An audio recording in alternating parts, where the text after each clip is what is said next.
ये नरेंद्र मोदी का नया भारत है, जहां जैसे को तैसा वाली रणनीति से चला जाता है। सीधा सिद्धांत है केंद्र की नरेंद्र मोदी सरकार का।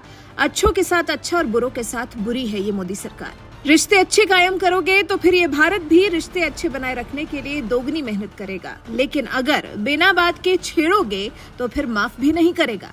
पंजाब में जब से खालिस्तानी समर्थक अमृतपाल सिंह के खिलाफ छापेमारी शुरू हुई है, उसकी गूंज विदेश तक भी सुनाई दे रही है।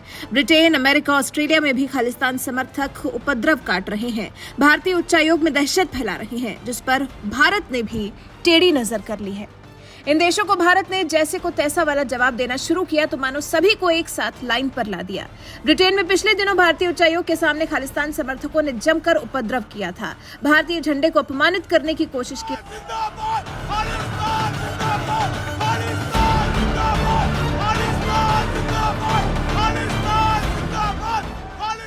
लेकिन लंदन पुलिस ने जब कोई एक्शन नहीं लिया तो भारत ने भी सख्त रुख अपनाते हुए जवाबी कार्रवाई के तहत नई दिल्ली में ब्रिटेन के उच्चायोग के सामने से सुरक्षा व्यवस्था को कम कर दिया, जिसके बाद ब्रिटेन को लाइन पर आने में जरा भी देर नहीं लगी।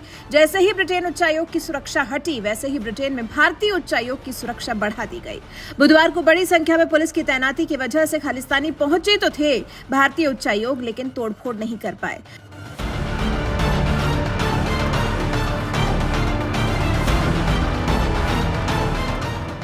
जिसके बाद नरेंद्र मोदी के नए भारत की रणनीति की हर तरफ तारीफ हो रही है। पश्चिमी देशों के विशेषज्ञ तो भारत की मोदी सरकार के ऐसे सख्त कदम के कायल हुए जा रहे हैं। अमेरिका के थिंकिंग टैंक विल्सन सेंटर के दक्षिण एशिया संस्थान के डायरेक्टर माइकल कुगलमैन ने ट्वीट कर कहा, भारत ने लंदन में भारतीय उच्चायोग पर हमले के बाद नई दिल्ली में ब्रिटेन के हाई कमीशन के सुरक्षा बैरियर को हटा दिया। साल 2013 में भारत ने यही कदम अमेरिका के दूतावास के बाहर तब उठाया था जब साल 2013 में देवयानी छोब्राडे का मामला सामने आया था। यही नहीं, भारत अमेरिका के मामले में तो इससे और भी ज्यादा आगे बढ़ गया था। फिर कुगलमैन ने आगे लिखा, भारतीय सरकार ने तो भारत में रह रहे अमेरिकी राजनयिकों की सुविधाओं में कटौती कर दी थी। इसमें एयरपोर्ट पास और शराब के आयात का लाइसेंस रोकना शामिल है। अमेरिकी विशेषज्ञ ने यह भी कहा कि यह दर्शाता है कि भारत की सरकार विदेशों में भारत के राजनयिकों पर खतरे को हल्के में नहीं लेती है। भारत सरकार खतरे के मुताबिक जवाबी कार्रवाई भी करती है, फिर चाहे वो नई दिल्ली का बहुत करीबी भागीदार देश ही क्यों न हो। जिसके बाद कई सोशल मीडिया यूजर्स भी भारत के कदम की तारीफ कर रहे हैं। रंजन नाम के यूजर ने लिखा, that's the way how diplomacy work. Kripal Singh नाम के यूजर ने लिखा, कोई भी ऐसा देश जो खुद का सम्मान करना जानता है वो वही करेगा जो भारत ने किया। रेसिप्रोकल सिक्योरिटी अरेंजमेंट्स, आपको बदले में मिलेगा वही जो आप खुद ऑफर करेंगे। अमित कुमार नाम के यूजर ने लिखा, These are half baked tweets। आखिर यूके ने भारतीय उच्चायोग के सामने से सिक्योरिटी हटाई क्यों? यही असली सवाल है जिसका जवाब दिया जाना अभी बाकी है। जवाब मिले या ना मिले, लेकिन भारत को दुनिया भर के अलग अलग देशों से डील करना आ गया है। भारत से खेलने वालों को सबक सिखाना आ गया है। तभी तो भारत के सख्त रुख के बाद लंदन में न सिर्फ सुरक्षा बढ़ाई गई है, बल्कि ब्रितानी विदेश सचिव जेम्स क्लेवर्ली ने भी बुधवार को कहा, भारतीय उच्चायोग में काम कर रहे कर्मचारियों के खिलाफ हिंसा को बर्दाश्त नहीं किया जाएगा। मैंने भारतीय उच्चायोग विक्रम दुराईस्वामी के साथ बातचीत में अपनी स्थिति को साफ कर दिया है।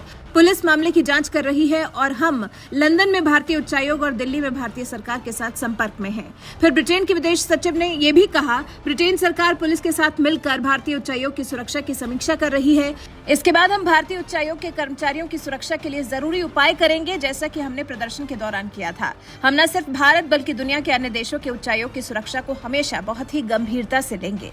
किसी और देश का तो पता नहीं, लेकिन हाँ, भारतीय उच्चायोग की सुरक्षा के साथ खिलवाड़ नहीं होने दिया जाएगा, ये जरूर जान पड़ रहा है। जिस तरह से भारत ने जैसे को तैसा वाला जवाब दिया है, जिस तरह से ब्रिटेन में जब भारतीय उच्चायोग की सुरक्षा को गंभीरता से नहीं लिया गया तो फिर भारत ने भी ब्रिटेन उच्चायोग की सुरक्षा को हटा दिया, तो फिर ब्रिटेन तुरंत लाइन पर आ गया। ब्रिटेन तुरंत ही भारतीय उच्चायोग की सुरक्षा की गारंटी लेने लगा। वैसे जिस तरह से भारत ने ब्रिटेन को सबक सिखाया है, जिस तरह से भारत ने ब्रिटेन से अपने स्टाइल में बात मनवाई है, उस पर आपका क्या कुछ कहना है? अपनी राय हमें कमेंट कर जरूर बताएं।